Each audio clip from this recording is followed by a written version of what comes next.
جی ناظرین، بریک کے بعد آپ کو خوش آمدید کہتے ہیں۔ اس سیگمنٹ میں ہم بات کریں گے گزشتہ روز سندھ میں ہوئے بلدیاتی انتخابات کے پہلے مرحلے کے نتائج کی، اور اس نتائج کے مطابق حکمران پاکستان پیپلز پارٹی نے واضح اور بھاری اکثریت حاصل کی ہے، اور جو پاکستان تحریک انصاف اور جو جی ڈی اے کے اتحاد اور باقی دیگر مذہبی جماعتوں نے کس کارکردگی کا مظاہرہ کیا، اس پر ہمیں جوائن کیا ہے کراچی سے سینئر تجزیہ کار اور پروگرام نئی بات کے اینکر پرسن جناب فواد احمد نے۔ السلام علیکم فواد، بتائیے گا کہ جو نتائج سامنے آئے ہیں، کیا پاکستان پیپلز پارٹی یہ توقع کر رہی تھی کہ اس طرح کے بھاری مینڈیٹ اس کو ملے گا، یا کچھ ٹف ٹائم کو جو وہ پرسی کر رہی تھی کہ جی اس طرح کے نتائج سامنے آ سکتے ہیں؟ جی وعلیکم السلام عثمان صاحب، بہت شکریہ۔ دیکھیں، اگر سندھ کے ایک شہری کی حیثیت سے یا سندھ کے حالات کے اوپر، سندھ کے سیاسی حالات کے اوپر نظر رکھنے والے کی حیثیت سے مجھے کوئی اس میں ایسی انوکھا معاملہ نہیں لگا کہ پاکستان پیپلز پارٹی جیت گئی اور باقی کسی جماعت کو کوئی چیز نہ مل سکی۔ ہاں یہ ضرور ہے، ذرا سا اگر سمجھنے کی کوشش کریں، کراچی کے 6 اضلاع اور پھر حیدرآباد ڈویژن اور پورا ٹھٹا کا جو علاقہ ہے، یہاں پر انتخابات نہیں تھے۔ 14 اضلاع کے انتخابات تھے 29-30 میں سے، جس میں کراچی کے 6-7 اضلاع ہیں اور باقی جو ہے وہ صوبہ سندھ کے دیگر علاقوں کے اضلاع ہیں۔ حیدرآباد ڈویژن، ٹھٹا اور کراچی، اس سے ذرا جب آپ آگے نکلتے ہیں تو آپ چلتے ہیں میر پخاس کی طرف۔ میر پخاس، اس سے آگے جو ہے وہ عمر کوٹ اور تھر پارکر، اس پوری پٹی کی اگر ہم بات کریں تو یہاں پر جو ہے وہ جو شاہ محمود قریشی صاحب ہیں ان کا کچھ ہلکا اثر ملتا ہے۔ یہاں پر ہم دیکھتے ہیں کہ ارباب غلام رحیم صاحب کا ہلکا ہے۔ شہری علاقہ جو ہے میر پخاس کا، وہاں پر ہم یہ دیکھتے رہے ماضی میں بھی کہ ایم کیو ایم کو کچھ نہ کچھ جو ہے وہ وہاں پہ صوبائی اسمبلی کے سیٹ اور اس کے علاوہ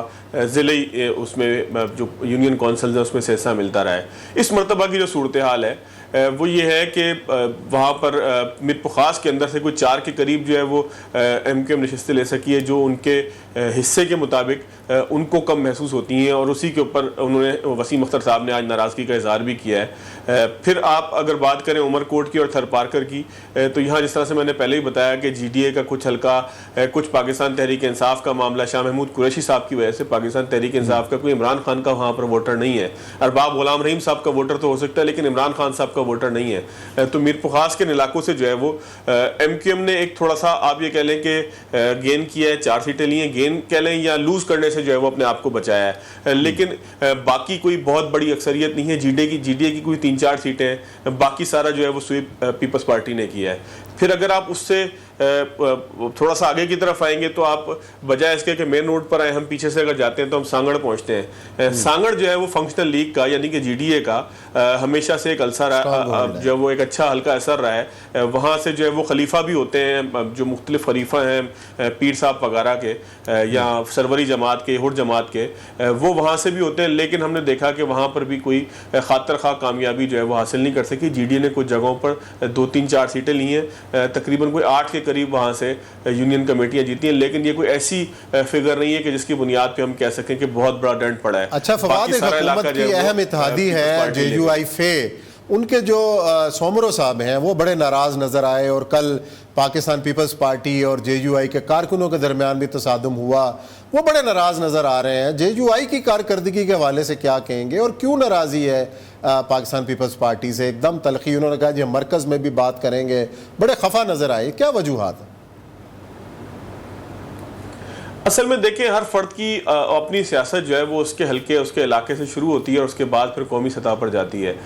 ہر سیاستدان کو اپنا حلقہ سب سے پہلے عزیز ہوتا ہے، اس کے حلقے کے اندر جو مسائل ہیں وہی اس کو ایسا محسوس ہوتا ہے کہ فیڈرل کے ذریعے یا کسی اور اس کے اتحاد کے ذریعے ان مسائل کو بھی حل کرنا چاہیے۔ راشد محمود سومرو صاحب، انہوں نے مقابلہ کیا تھا لاڑکانہ میں بلاول بھٹو صاحب کا، اور صوبائی کی سیٹ پر تھے معظم عباسی صاحب۔ معظم عباسی صاحب کامیاب ہو گئے تھے، جبکہ جو ہے وہ قومی کی سیٹ کے اوپر بلاول بھٹو صاحب کامیاب ہوئے تھے اور راشد محمود سومرو صاحب نے اچھے وہاں سے ووٹ لیے تھے۔ اگر ہم تاریخی اعتبار سے دیکھیں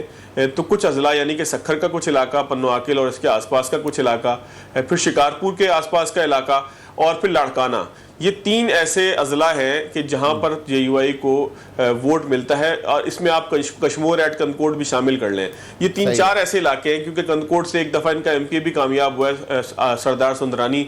تھے وہ کامیاب جو ہے وہ مجلس عمل کے ٹکٹ پہ ہوئے تھے، بعد میں وہ منحرف ہو گئے تھے، وہ کسی اور جانب چلے گئے تھے، کاف لیگ کے ساتھ مل گئے تھے، لیکن جے یو آئی کے پاس وہاں پر بہرحال الیکٹیبلز تھے۔ یہ وہ علاقہ ہے کہ جہاں پر جے یو آئی کے مدارس بھی بہت سارے ہیں، تو یہیں پر جو ہے وہ ان کا مقابلہ الٹیمیٹلی پیپلز پیپلز پارٹی سے ہونا ہے, اور جب حلقہ جاتی سیاست کے اندر مقابلہ ہوتا ہے, یونین کونسل کی سطح پہ مقابلہ ہوتا ہے, تو پھر اختلاف بھی ہوتا ہے. لیکن یہاں پر کسی بھی علاقے کے اندر ہم یہ نہیں کہہ سکتے کہ قومی اور صوبائی اسمبلی کی سیٹ پر JUI کی یہ پوزیشن ہوتی ہے کہ وہ اس کو جیت سکیں. یہ ضرور ہے کہ بہت ساری جگہوں پر وہ ٹف ٹائم دیتے ہیں, اور پھر ظاہر ہے کہ ٹف ٹائم دینے کے اندر پھر وہاں پر جھگڑا فساد بھی ہوتا ہے, دنگا بھی ہوتا ہے. تو یہ ضرور کہہ سکتے ہیں کہ ان 3-4 علاقوں کے اندر ہی ہوا ہے جو کچھ بھی ہوا ہے, جو جھگڑا ہوا ہے پنواکل سے لے کے سکھر اور پھر جو شکارپور اور لاڑکانہ, اگر اس یو طرح کی پٹی کو ہم لیں تو اسی پٹی کے اوپر جو معاملات ہیں وہ ہوئے ہیں. اچھا, میں آپ سے اگر جو پہلے گفتگو میں کر رہا تھا اس کی طرف دوبارہ واپس آتے ہیں, تو آپ یہ دیکھیں کہ جو 2 معاملات ہوئے ہیں, قتل کے واقعات ہوئے ہیں. ایک ٹنڈو آدم میں ہوا ہے جہاں پر پاکستان تحریک انصاف سے متعلق ایک جو ہے وہ شخص قتل ہوا ہے. وقت ختم ہو رہا ہے فواد, آپ کا جو کہنے کا جو آپ کا جو پورا تجزیہ ہے اس کے مطابق پاکستان پیپلز پارٹی نے پہلے سے زیادہ گین کیا ہے کہ انہوں نے اپنی نہ صرف نشستیں لی ہیں بلکہ زیادہ لی ہیں, اور 14 جو اضلاع میں بھاری اکثریت سے کامیاب ہوئے ہیں. تو چلیں اب آنے والے جو اگلا مرحلہ ہے اس کے اندر دیکھتے ہیں کہ پاکستان پیپلز پارٹی کی کیا کارکردگی ہے, اور جو شہری علاقے ہیں اس کے اندر باقی جو سیاسی جماعتیں ہیں وہ کیا کارکردگی کا مظاہرہ کرتی ہیں, کیا نتائج ہوتے ہیں. پروگرام کا وقت یہاں پہ ختم ہوتا ہے. کل انشاءاللہ پھر ملاقات کریں گے نئے موضوعات کے ساتھ. اپنا بہت خیال رکھیے گا. اللہ حافظ.